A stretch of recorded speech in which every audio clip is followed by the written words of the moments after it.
Waalaikumsalam. Innal hamdalillah nahmaduhu wa nasta'inuhu wa nastaghfiruh wa na'udzu billahi min shururi anfusina wa min sayyiati a'malina may yahdihillahu fala mudilla lahu wa man yudlil fala hadiyalah. Asyhadu an la ilaha illallah wahdahu la syarika lah wa asyhadu anna Muhammadan abduhu wa rasuluhu la nabiyya ba'dah. Allahumma salli wa sallim ala sayyidina wa nabiyyina Muhammadin sallallahu alaihi wasallam wa ala alihi wa ashabihi wa man tabi'ahum ila yaumiddin amma ba'. Ikhwan fillah, hadirin jamaah, bapak-bapak dan ibu-ibu yang dirahmati Allah Subhanahu wa taala. Alhamdulillah, syukur kita kepada Allah. Pada pagi hari ini kita dipertemukan kembali dalam kajian sirah sahabat Rasulullah SAW, yaitu sahabat Talhah bin Ubaidillah radhiyallahu anhu. Dan kajian online kita hari ini mudah-mudahan dicatat oleh Allah Subhanahu wa taala sebagai amal ibadah kita, bekal kita ketika menghadap Allah Subhanahu wa taala. Itu udah disugus ayat. Salawat dan salam selalu kita haturkan kepada baginda Nabi kita Nabi Muhammad sallallahu alaihi wasallam beserta kepada para keluarganya, sahabat-sahabatnya dan seluruh pengikut Nabi Muhammad sallallahu alaihi wasallam hingga akhir zaman. Hadirin yang dirahmati Allah Subhanahu wa taala, kajian kita pada pagi hari ini yaitu berkaitan dengan sahabat yang kelima. Ya, kemarin kita sudah bahas Abu Bakar, Umar, Utsman, Ali. Maka sisanya kita akan membahas al-mubasysyiruna bil jannah yang dipastikan masuk surga dahulu, yaitu yang pertama akan kita bahas adalah sahabat Talhah bin Ubaidillah radhiyallahu anhu. Talha bin Ubaidillah radhiyallahu anhu adalah seorang sahabat yang luar biasa sekali. Beliau termasuk as-sabiqunal awwalun, termasuk orang yang pertama masuk Islam. Beliau termasuk al-mubasysyiruna bil jannah yang dipastikan masuk surga. Beliau termasuk ashabus syura, orang yang diangkat oleh Umar untuk bermusyawarah dalam menentukan khalifah setelah pasca kematian Umar bin Khattab radhiyallahu anhu. Dan beliau sahabat yang sangat dekat dengan Rasulullah sallallahu alaihi wasallam. Sahabat Talha bin Ubaidillah namanya adalah Talhah bin Ubaidillah bin Utsman bin Ka'ab bin Lu'ay bin Ghalib bin Fihr bin Malik An-Nadr Al-Kinanah Al-Quraisy At-Taimi Al-Makki. Jadi Talhah bin Ubaidillah dari Bani Taim, dari Bani Taim, sama seperti Abu Bakar As-Siddiq radhiyallahu anhu. Sedangkan nama ibunya adalah As-Sa'bah binti Abdullah. Ayahnya Ubaidillah ini tidak jelas ceritanya, tetapi beliau meninggal dunia sebelum Rasulullah SAW diangkat menjadi Rasul. Jadi dalam masa fitrah ayahnya. Dan tidak ada kisah berkaitan dengan ayahnya, yaitu Ubaidillah ibn Utsman.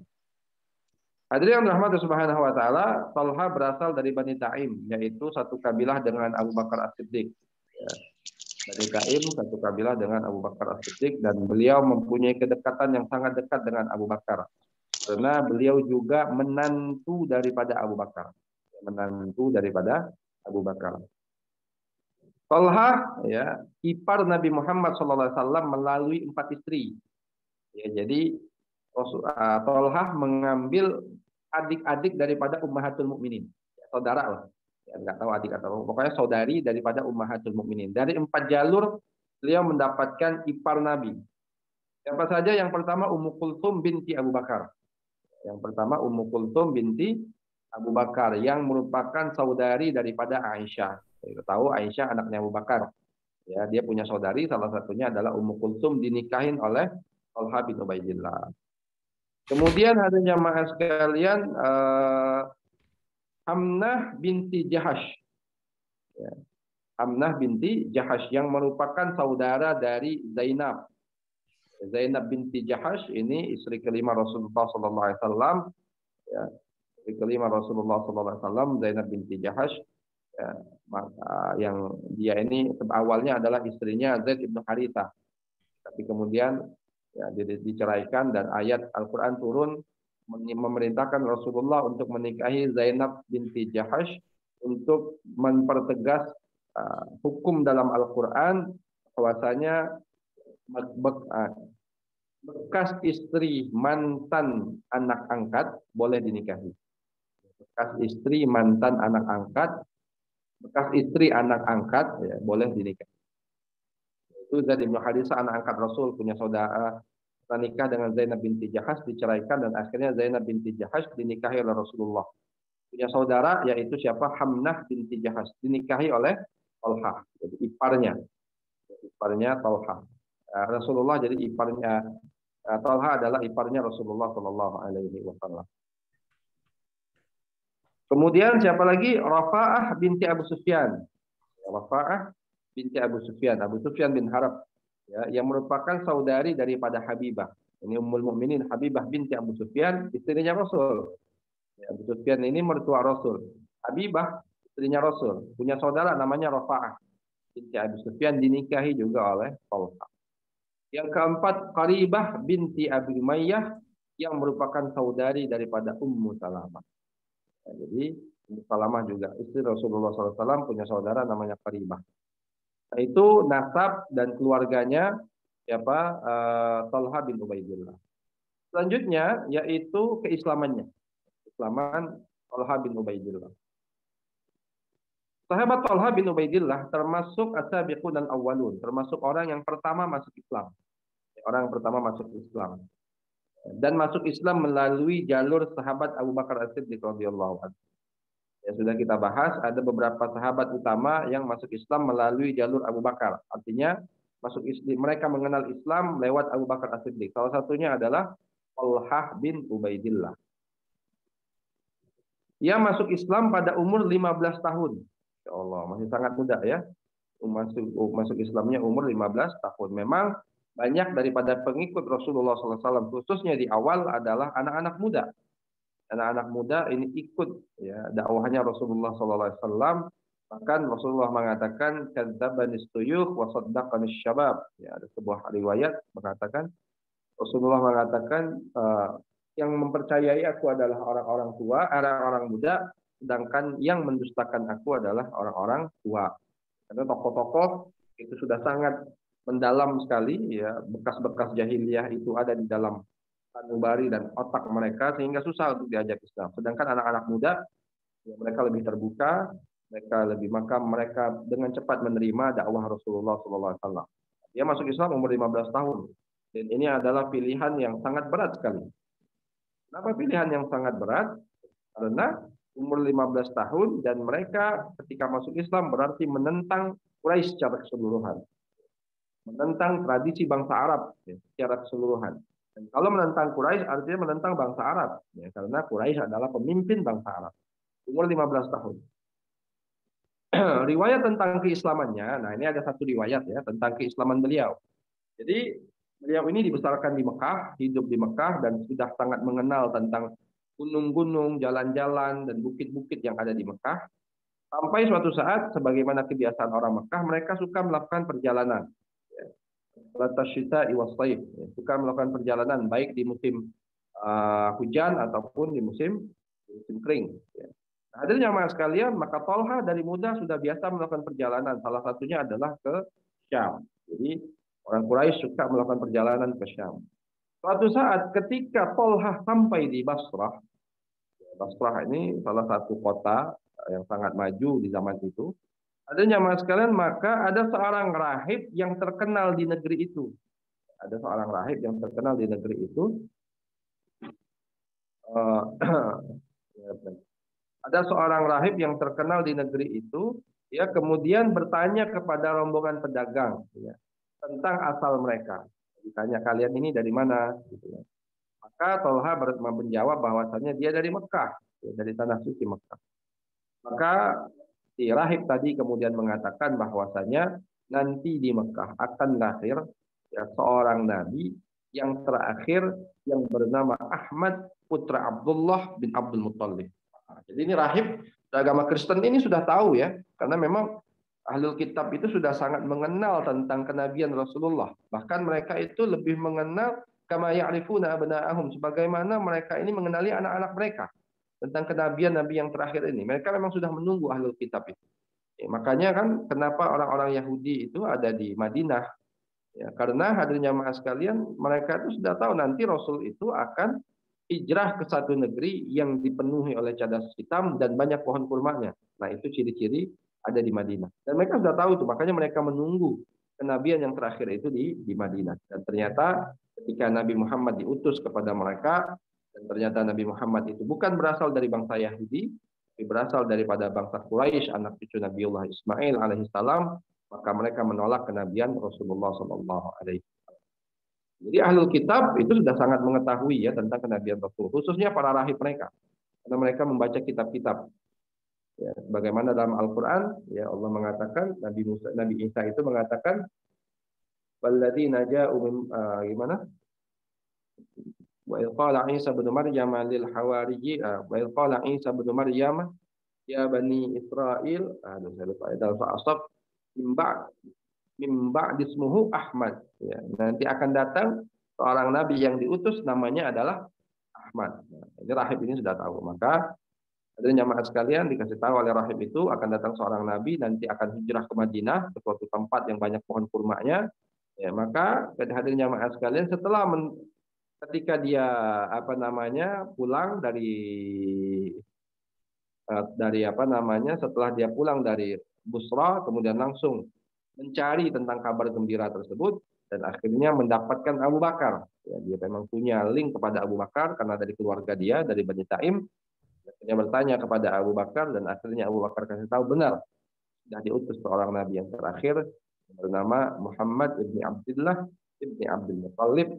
Dan akhirnya beliau masuk ke dalam Islam. Akhirnya beliau masuk ke dalam Islam berkat jasa dakwahnya Abu Bakar As-Siddiq radhiyallahu anhu. Dan sangat baik keislamannya, berjuang bersama Rasulullah SAW dan sebagaimana ya sunnah ataupun sebagaimana sahabat-sahabat yang lain ketika mereka ini masuk Islam semua mendapatkan ujian dan cobaan, mendapatkan siksaan, mendapatkan hinaan dan yang lainnya termasuk juga Talhah. Tapi kemudian Allah selamatkan beliau, Allah selamatkan kaum muslimin dengan perintah untuk hijrah ke Madinah dan sahabat Talhah ikut ya, hijrah ke Madinah bersama dengan Rasulullah Shallallahu Alaihi Wasallam. Itu tentang keislamannya. Selanjutnya, next.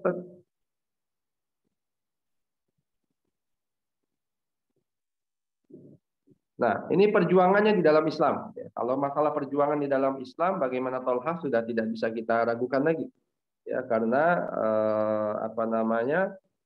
beliau hadirin jamaah sekalian hampir semua peperangan bersama dengan Rasulullah SAW ikut. Semua peperangan bersama Rasulullah ikut Talha. Kecuali perang Badar. Kenapa perang Badar beliau tidak ikut? Karena beliau diperintahkan oleh Rasulullah SAW untuk mengintai pasukan yang ada di Syam. Jadi ketika pasukan Abu Sufyan ini, kafilah dagang Abu Sufyan ini berangkat dari Mekah menuju Syam, itu Talha dan Said bin Zaid sudah diperintahkan oleh Rasulullah untuk mengintai mereka. Nah, ternyata mereka dalam keadaan di Syam. Dan ternyata ketika mereka pulang sampai di Madinah, ternyata perang Badar sudah selesai. Maka sahabat Talha dan Said bin Zaid ini tidak mengikuti perang Badar, tapi ketika Rasulullah pulang, Talha dan Said diberikan bagian daripada harta rampasan perang.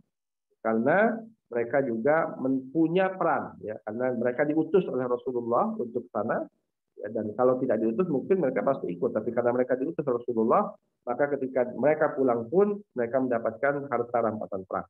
Talha dan Said bin Zaid. Jadi hampir semua peperangan Talha bin Ubaidillah ikut kecuali perang Badar ya. Tapi peran Talha bin Ubaidillah yang sangat besar yaitu perang Uhud.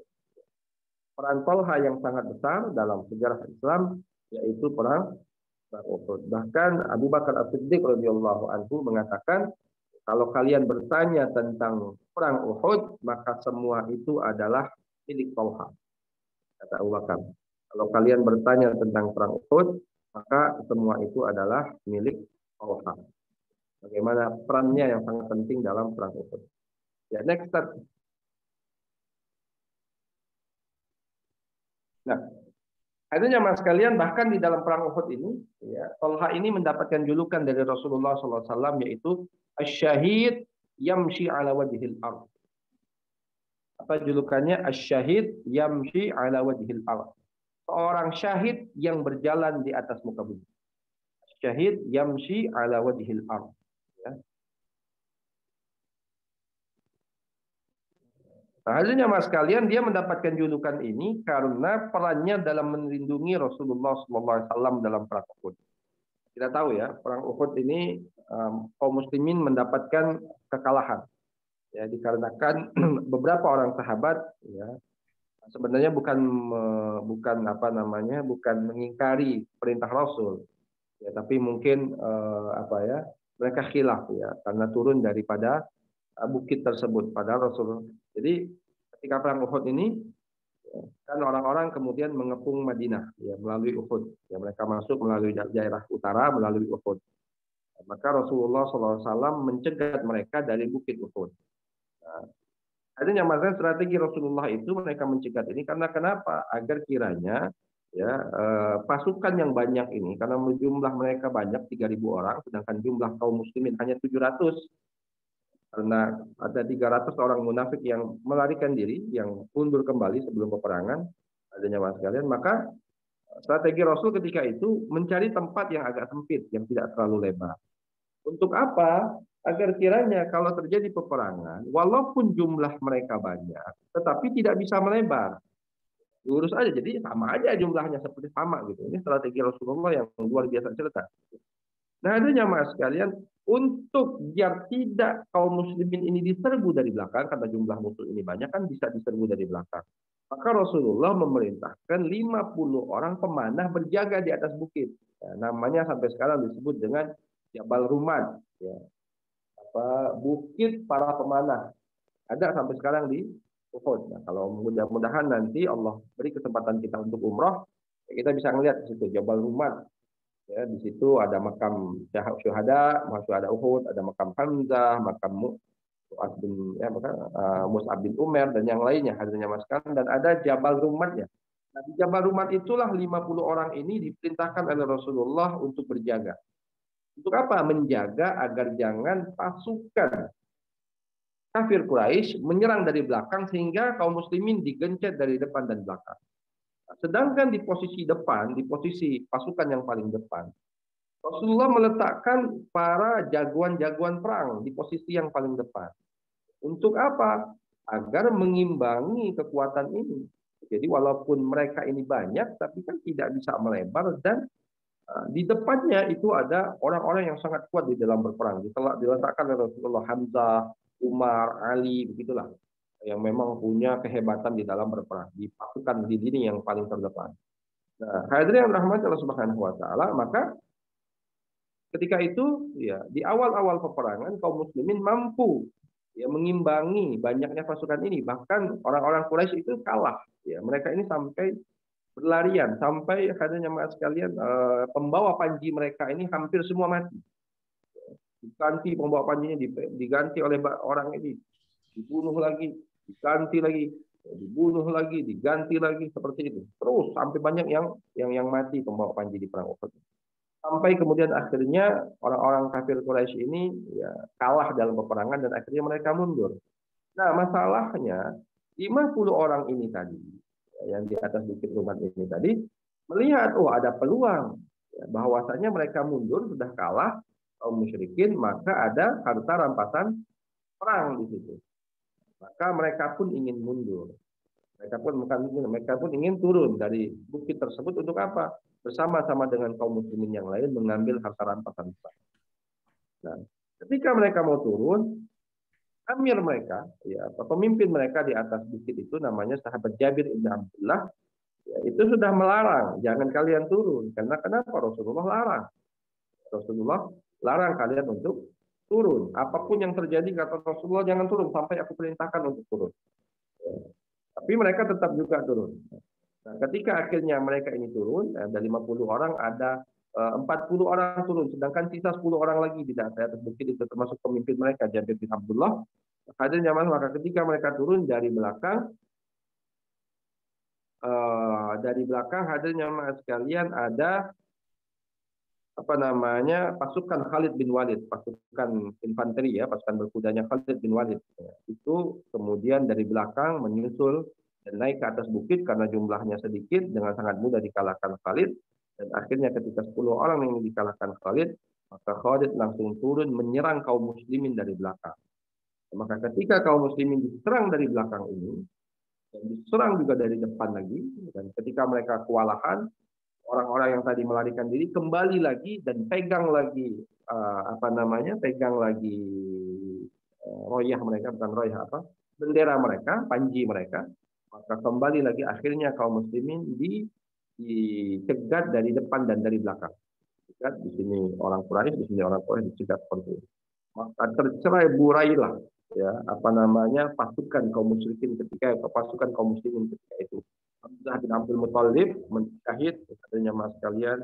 Kemudian pasukan tercerai berai.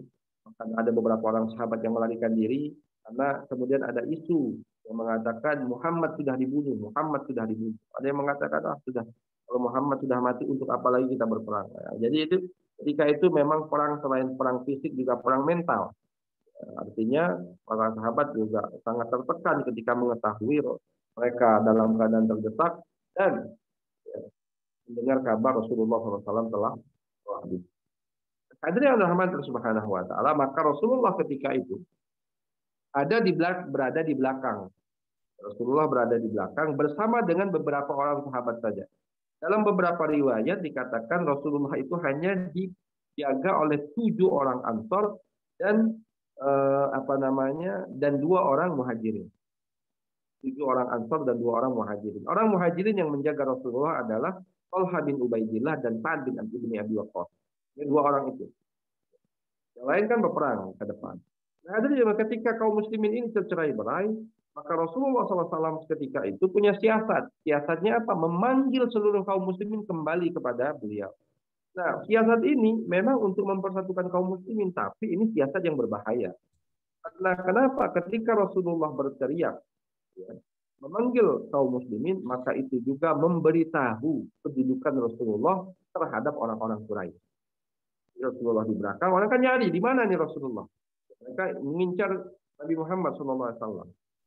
Maka ketika Rasulullah SAW, ayyuhal mu'min, berkata, wahai orang-orang beriman, ana Muhammad, ana Abdullah wa Rasuluh. Wahai mukmin, aku Muhammad, aku adalah Abdullah, hambanya Allah dan Rasulnya.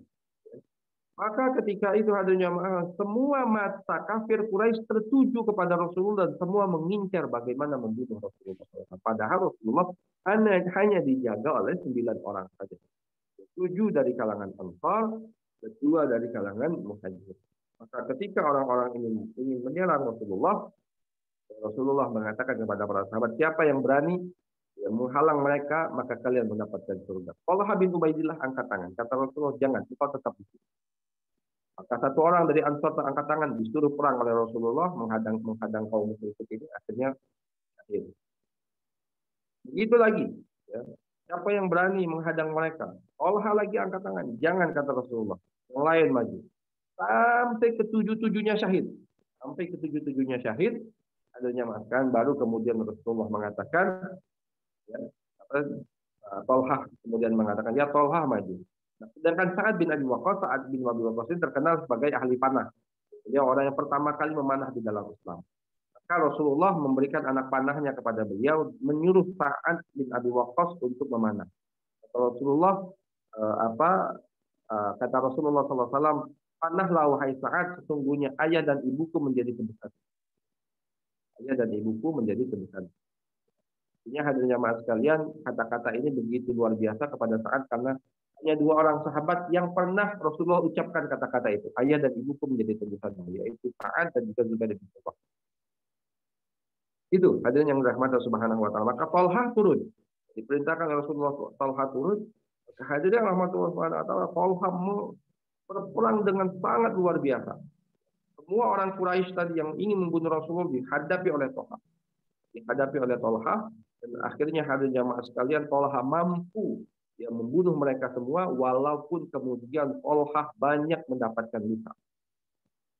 Dalam sebuah riwayat, Talha mendapatkan luka pada perang Uhud, yaitu 30 sampai 35 luka, belum lagi dua jarinya putus. Dua jari tengah dan jari, kalau nggak salah jari tengah dan jari telunjuknya, ini putus ketika perang Uhud. Putus. Ya.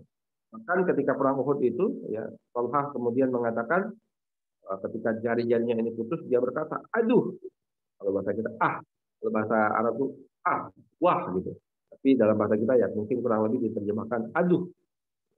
Maka kata Rasulullah SAW, wahai Talha, andaikan engkau mengucapkan Bismillah tadi, niscaya malaikat akan mengangkatmu.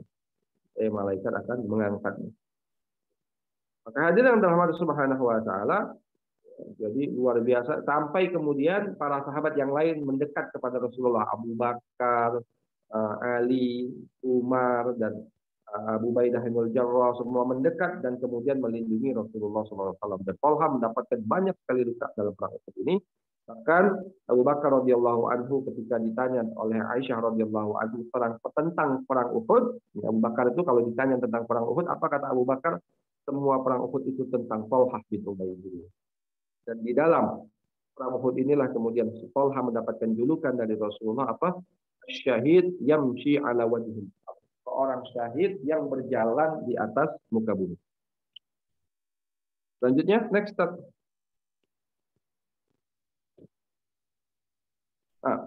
Mukmin yang menepati janji Allah Subhanahu wa Ta'ala.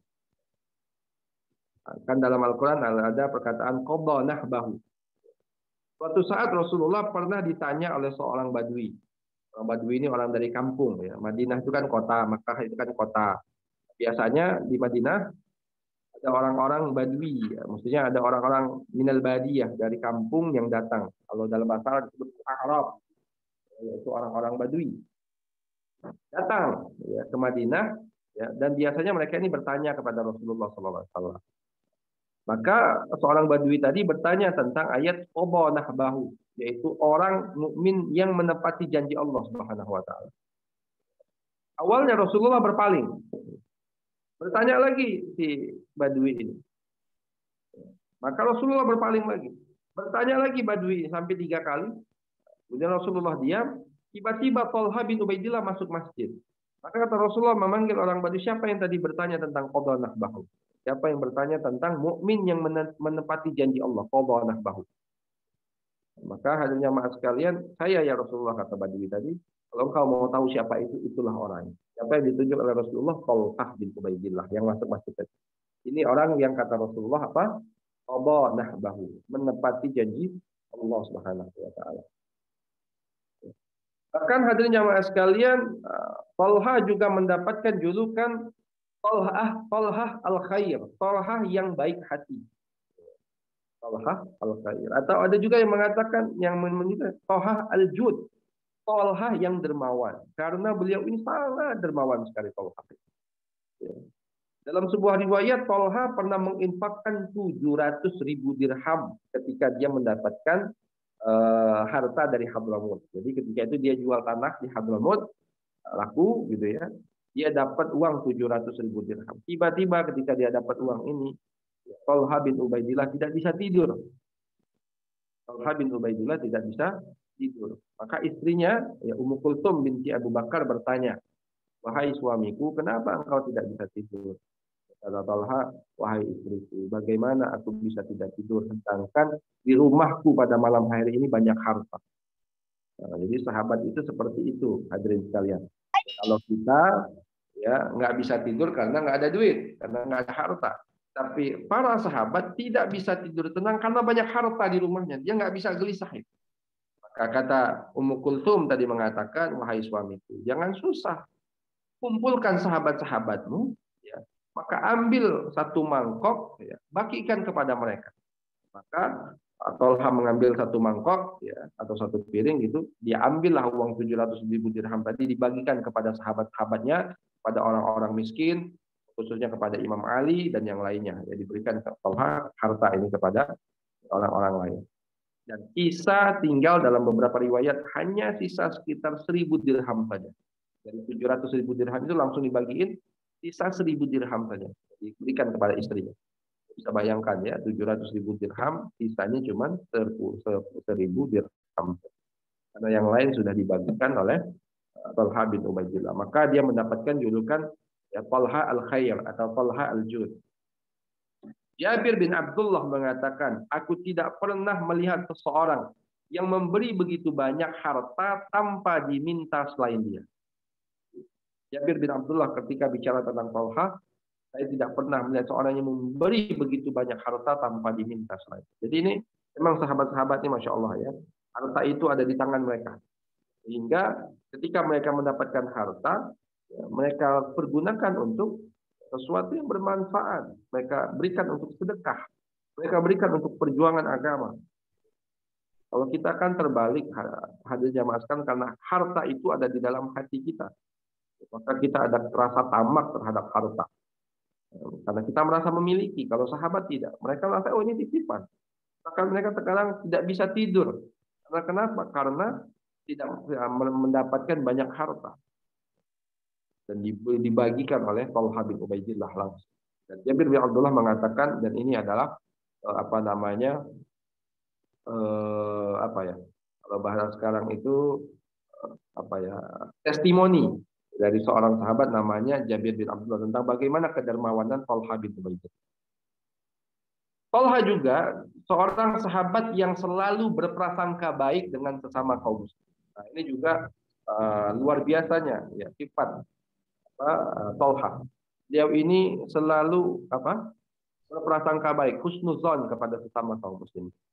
Diriwayatkan hadirin jamaah sekalian, ada orang yang datang kepada Talha, kemudian bertanya tentang Abu Hurairah. Ya. Mereka mengatakan, bagaimana mungkin orang Yaman ini, yaitu Abu Hurairah, lebih mengetahui hadis Rasulullah daripada kalian, daripada sahabat-sahabat yang utama tadi. Padahal kan Abu Hurairah sahabat dari Yaman. Dan masuk Islamnya sudah di akhir. Dia membersaimi Rasulullah paling 2 tahun sampai 3 tahun saja. Ya. Tapi kok riwayat hadisnya lebih banyak daripada sahabat-sahabat utama seperti Abu Bakar, Umar, Utsman, Ali, Talha, Zubair. Gitu. Padahal dia masuk Islamnya terakhir. Maka orang bertanya bagaimana mungkin Abu Hurairah ini, orang Yaman ini, lebih banyak mengenal hadis daripada kalian. Sungguh kami mendengar dari Abu Hurairah sesuatu yang tidak pernah kami dengar dari kalian. Kata orang-orang kepada Talha bin Ubaidillah. Kata Talha apa? Aku sama sekali tidak meragukan sesuatu yang didengarnya dari Rasulullah SAW yang belum kami dengar. Jadi Talha nggak meragukan sama sekali. Karena kenapa? Kata Talha. Kami dulu tinggal di Madinah punya rumah. Sehingga ya, dan ini juga yang diakui oleh Abu Hurairah sendiri. Kata Abu Hurairah, dulu orang-orang muhajirin itu sibuk dengan perdagangan. Karena mereka orang muhajirin banyak yang berdagang. Sedangkan orang-orang Ansar sibuk dengan pertanian. Sedangkan Abu Hurairah nggak punya pekerjaan. Dia ahlus suffah. Orang yang tinggal terus di masjid di depan Rasulullah. Maka setiap hari dia ikut majelisnya Rasulullah SAW. Maka wajar kalau dia banyak mendengar daripada sahabat yang lain. Orang setiap hari dia bersama Rasulullah. Dari pagi ke sore, sholat 5 waktu. Sedangkan sahabat yang lain, terkadang mereka bersama Rasul, terkadang tidak. Sedangkan Abu Hurairah selalu bersama Rasul. Dan ini juga diakui oleh Talha. Dia kata Talha, kami memiliki tempat tinggal sehingga kami hanya bisa menemui beliau pada pagi dan petang hari. Sedangkan Abu Hurairah, dia seorang fakir yang tidak memiliki harta. Orang ini selalu berada di depan pintu rumah Rasulullah SAW. Maka aku tidak bingung jika dia mendengar banyak hal yang belum pernah kami dengar. Jadi dia selalu berhusnuzon. Bahkan kepada Abu Hurairah sekalipun yang masuk Islamnya mungkin baru daripada sahabat yang lain, tapi banyak meriwayatkan hadis. Selanjutnya, teks. Nah, ini terakhir ya tentang sahabat Abu Hurairah, tentang sahabat Talha bin Ubaidillah ini, syahidnya di perang Jamal. Ya, hadirin jamaah sekalian, Talha ini wafat pada tahun 36 Hijriah pada perang Jamal. Pada perang Jamal artinya apa? Pada perang Ontak. Kita tahu ya hadirin jamaah sekalian, kemarin sudah kita bahas di zaman Imam Ali bin Abi Thalib radhiyallahu anhu, pasca terbunuhnya Khalifah Utsman terjadi huru-hara yang luar biasa di kalangan kaum muslim. Nah, hadirin yang dirahmati Subhanahu wa taala, Talha syahid pada kesempatan ini. Dan ini sesuai dengan sabda Rasul. Ya, sesuai dengan sabda Rasulullah SAW yang memprediksikan tentang kesyahidan beliau. Dalam sebuah hadis yang diriwayatkan oleh Abu Hurairah, ya, suatu saat Rasulullah bersama dengan beberapa sahabat di atas Gua Hira. Tiba-tiba di atas Bukit Hira. Kemudian tiba-tiba Bukit Hira ini bergoyang. Bergoyang, kemudian Rasulullah mengatakan, "Diamlah wahai Hira, sesungguhnya di atasmu ini ada seorang nabi, As-Siddiq dan para syuhada." Ternyata di atas bukit tersebut ada Rasulullah, yaitu Nabi, As-Siddiq, Abu Bakar As-Siddiq, dan para syuhada, yaitu Umar, Utsman, Ali, Talha, Zubair, dan juga Sa'ad bin Abi Waqqas. Ada di atas bukit tersebut. Maka tidak bingung kita kemudian sesuai dengan sabda Rasulullah SAW bahwasanya beliau akan syahid. Nah, ini saya terangkan sedikit ya. Perang Jamal itu sebagaimana kita bahas kemarin, ya, perang Jamal ini terjadi karena ada sedikit khilaf ya, tentang pembunuhan Utsman. Terus setelah pasca terjadinya pembunuhan Utsman, Talha sebenarnya berapa kali sudah membaiat kepada Imam Ali bin Abi Thalib radhiyallahu anhu. Tapi kemudian beliau merasa menyesal karena kenapa? Karena tidak membiarkan atau tidak sempat melindungi Utsman daripada para pembunuhnya. Akhirnya menurut ijtihad beliau bersama Zubair dan ibunda Aisyah radhiyallahu anha keluar dari Madinah ya, untuk menuntut balas orang-orang yang sudah membunuh Utsman, yaitu mereka pergi ke Kufah, ke daerah Irak ya, untuk menuntut balas dendam terhadap sahabat Utsman bin Affan. Sempat terjadi peperangan antara Khalifah Ali dan ibunda Aisyah ataupun Talha dan Zubair ini sebenarnya tidak terjadi apa-apa. Ya, mereka ini ya menginginkan satu saja, menginginkan pembunuh Utsman itu ditangkap. Sedangkan Imam Ali ketika itu ijtihadnya adalah bagaimana mengumpulkan kaum muslimin dalam satu khalifah terlebih dahulu. Dan sebagaimana kita bahas kemarin, bahwasanya sudah terjadi ya, bagaimana riwayat Al-Qa'qa bin Amir At-Tamimi, ya, beliau yang kemudian berunding ya dengan kelompok Imam Ali dengan kelompok siapa Talhah dan Zubair ini. Sebenarnya sudah terjadi kesepakatan untuk tidak berperang dan kembali ke tempat masing-masing. Tapi kemudian ada beberapa kelompok ya, yang tidak suka dengan kesepakatan ini, khususnya orang-orang dari khususnya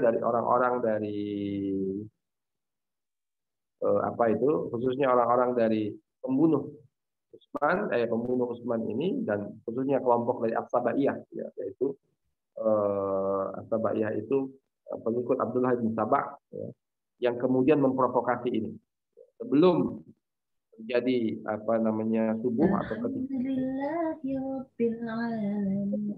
dua pasukan, yang satu menyerang pasukan Imam Ali, yang satu menyerang pasukan Zubair dan Talha, dan akhirnya terjadi peperangan. Karena yang pasukan Imam Ali mengatakan pasukan Aisyah sudah menyerang kita, yang pasukan Aisyah mengatakan pasukan Ali sudah menyerang kita, mengkhianati perjanjian, dan akhirnya pecahlah peperangan tersebut. Zubair dan Talha ikut dalam peperangan ini. Tapi kemudian dua orang ini meninggalkan peperangan tersebut. Setelah apa? Setelah melihat seorang sahabat namanya Ammar bin Yasir. Ammar bin Yasir berada di pasukan Imam Ali. Maka sebagaimana sabda Rasulullah SAW, Ammar bin Yasir akan terbunuh oleh Fi'atul Baghiyah, kelompok yang menentang Fi'atul Baghiyah. Maka ketika mereka melihat ada posisi Ammar bin Yasir ini, dan Zubair juga diingatkan tentang sabda Rasulullah SAW bahwasanya dia akan memerangi Imam Ali dalam keadaan zalim, akhirnya dua orang ini mundur dari perang. Dua orang ini mundur dari perang. Mereka tidak mau ikut perang, ya hadirin jamaah sekalian. Tapi ya, ketika dua orang ini mundur dari perang, maka ada orang yang tidak suka juga dengan kemunduran dua orang. Yang pertama, maka Talha dibunuh, Zubair bin Awam juga dibunuh. Yang membunuh Zubair bin Awam adalah Amr bin Jarmuz. Seseorang membuntuti Zubair, kemudian namanya Amr bin Jarmuz, kemudian membunuhnya secara licik, dibunuh dari belakang. Sedangkan Talha ada sebuah panah asing yang kemudian mengenai tubuhnya, yang tidak diketahui siapa yang melesatkannya. Dalam beberapa riwayat dikatakan yang melesatkan panah tersebut adalah Marwan bin Hakam. Kemarin kita sudah bahas juga sebagai seseorang yang bertanggung jawab terhadap surat palsu yang dibuat ya di zaman Khalifah Utsman. Ini juga namanya Marwan bin Hakam. yang bermasalah. Ya, hadirin jamaah sekalian, beliaulah yang kemudian melesatkan anak panahnya dalam beberapa riwayat, tapi Allah a'lam benar atau tidak. Yang melesatkan itu adalah Marwan bin Hakam, ada orang yang melihatnya dan kemudian panah itu terkena dengkulnya Talhah, ya, terkena dengkulnya Talhah, hadirin jamaah sekalian, mengenai lututnya Talhah, dan kemudian beliau kesakitan dan kemudian akhirnya sampai beliau meninggal. Dan Imam Ali bin Abi Thalib radhiyallahu anhu ketika melihat dua sahabat utama ini meninggal dunia menangis terseduh-seduh. Bahkan beliau sangat menyesal. Dalam sebuah riwayat dia berkata kepada Imam Hasan anaknya, "Wahai Hasan, andaikan aku wafat 20 tahun sebelum sekarang." Artinya apa? Sangat menyesal kok bisa terjadi ini dua orang yang sangat dicintai Rasulullah, termasuk yang al-mubasysyirun bil jannah, akhirnya wafat. Walaupun wafatnya kemudian bukan dalam keadaan berperang, ya, dibunuh secara licik dari belakang. Ketika mereka mundur dibunuh dari belakang. Imam Ali sangat bersedih, dan kemudian hadirin jamaah sekalian, Imam Ali kemudian merangkul anak-anaknya Thalhah dan anak-anaknya Zubair, ya, dan anak-anaknya kemudian diasuh ataupun diperhatikan oleh Imam Ali bin Abi Thalib radhiyallahu anhu. Imam Ali sangat menangis tersebut. Bahkan Imam Ali mengatakan, ya, orang yang sudah membunuh Talhah sama dosanya dengan orang yang sudah membunuh Talhah. Imam Ali bin Abi Thalib radhiyallahu anhu. Hadirin yang dirahmati Allah Subhanahu wa taala, dalam sebuah riwayat juga Imam Ali mengatakan, berilah kabar gembira kepada pembunuh Talhah dengan neraka. Talhah dibunuh oleh orang-orang yang tidak bertanggung jawab. Dan hadirin jamaah sekalian, ada sebuah riwayat diriwayatkan oleh Imam Az-Zahabi dalam Siyarul Alamin Nubala. Ya, suatu saat Aisyah binti Talhah, anaknya, jadi Talhah ini punya luar biasa, ya. Talhah ini memberikan nama-nama anaknya biasanya dengan nama-nama nabi, Musa dan yang lainnya. Ya, sedangkan salah satu nama anaknya yang perempuan adalah Aisyah. Nah, Aisyah binti Talhah pernah bermimpi, atau dalam riwayat lain dikatakan ada orang yang bermimpi bertemu Talhah dalam mimpinya dan menceritakan ini kepada Aisyah. Dia menceritakan bahwasanya, wahai Aisyah,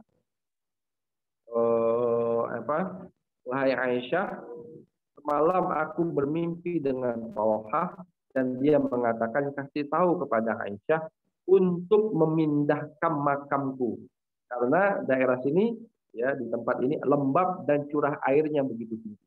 Di makam yang sebelumnya ini lembab dan curah airnya begitu tinggi. Orang ini kasih tahu kepada Aisyah, maka Aisyah akhirnya pergi ke makamnya bersama para pembantunya, pergi ke makamnya Talhah. Kemudian dia melihat sebuah bangunan, kemudian dirobohkan bangunan tersebut, digali kuburannya. Ada jamaah sekalian, setelah digali, ya, kemudian ternyata dilihat mayitnya atau jasadnya Talhah bin Ubaidillah masih utuh sebagaimana sebelum beliau dimakamkan. Kan hanya beberapa helai janggutnya saja yang berubah, tapi yang lain itu masih persis sama, padahal sudah tahunan dimakamkan. Ini ada sebuah riwayat. Jadi ketika dipindahkan makamnya ini, mayatnya masih utuh. Sahabat yang bernama Talhah bin Ubaidillah radhiyallahu anhu. Ini diriwayatkan oleh siapa? Imam Az-Zahabi di dalam Siyarul Alamin Nubala. Itu saja dari saya tentang Talhah bin Ubaidillah. Selanjutnya kami serahkan kepada Ustaz Khairul Anam. Fadhal Ustaz. Ya, terima kasih Ustaz Firman. Sekarang kita bacakan pertanyaan-pertanyaan. Pertama dari Bapak Luki. Ustadz, izin tanya, siapa saja dari As-Sabiqunal Awwalun yang masih muda selain Talhah dan Ali serta Ibnu Abbas? Ibnu Abbas bukan As-Sabiqunal Awwalun, ya. Ibnu Abbas itu kan masuk Islam lahirnya saja setelah hijrah, ya, karena atau berapa tahun sebelum Rasul hijrah. Ibnu Abbas tidak termasuk As-Sabiqunal Awwalun, tapi dia seorang ulama di kalangan para sahabat, Ibnu Abbas. Jadi ketika Rasulullah di Madinah, beliau masih kecil. Jadi ketika Rasulullah wafat itu kurang lebih umur beliau 12 tahun sekitar itu. Nah, sedangkan yang lain yang hampir rata al-mubasysyirun bil jannah itu semuanya anak-anak muda, semua hampir. Kecuali Abu Bakar saja yang umurnya itu lebih tua Rasulullah 3 tahun atau 2 tahun sekitar itu. Sedangkan yang lain itu al-mubasysyiruna bil jannah semuanya hampir rata anak muda. Talha 15, Zubair 17, ada 20 tahun. Sekitar itulah. Hampir semuanya anak muda. Kecuali Abu Bakar. Abu Bakar yang memang sudah hampir seumuran dengan Rasulullah. Umar pun masuk Islam kan 25 tahun. Umar ya? Ya, Umar itu masuk Islam 25 tahun kurang lebih. Kemudian yang lainnya masih muda lah. Talha, Zubair juga masih muda, termasuk juga Ali, termasuk juga Utsman. Ya. Tapi memang yang masih sangat muda benar Talha dan Zubair dan Ali. Ini yang memang satu ya. Jadi 3 orang ini Talha, Zubair, Ali, Sa'ad bin Abi Waqqas. Ini satu letting ya. Sekitar umur 15-17 tahun sekitar itu. Ya seperti itu. Ustaz, yang lain. Berikutnya, Ustadz, jika perang zaman dulu konon semua harta dibawa ke medan perang, betul begitu, Tat? Tidak semua harta, tapi memang dipersiapkan. Jadi kalau mereka ingin perang itu kan butuh harta yang sangat besar. Sebagai ini ya, sebagai apa namanya? Sebagai ya, perbekalan mereka ya, sama seperti perang sekarang kan butuh bekal itu. Maka kan seperti perang Badar. Ya, Rasulullah kan perang Badar kan dikumpulkan semua harta kan. Abu Jahal mengkoordinir itu untuk mengumpulkan harta. Orang-orang yang nggak bisa ikut perang minimal dia wakilkan atau dia berikan harta untuk perang ini. Ada yang dirahmati Subhanahu wa taala dalam satu hari saja perang Badar itu mereka menyembelih kurang lebih sekitar 10 ekor unta. Maka Rasulullah ketika Rasulullah tahu mereka menyembelih 10 ekor unta, oh berarti kurang lebih jumlah mereka 1.000 orang. Itu bisa ditebak oleh Rasulullah. 10 ekor unta.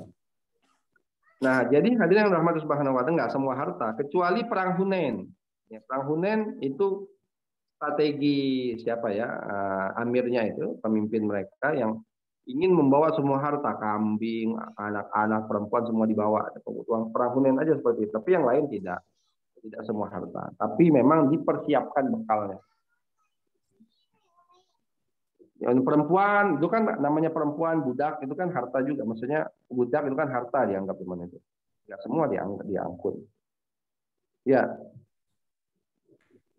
Ya, ada lagi? Silakan Bapak Ibu.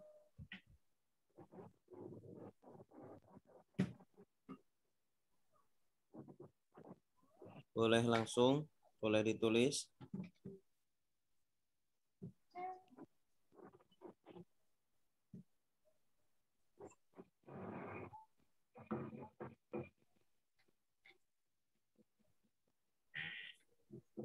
Halo.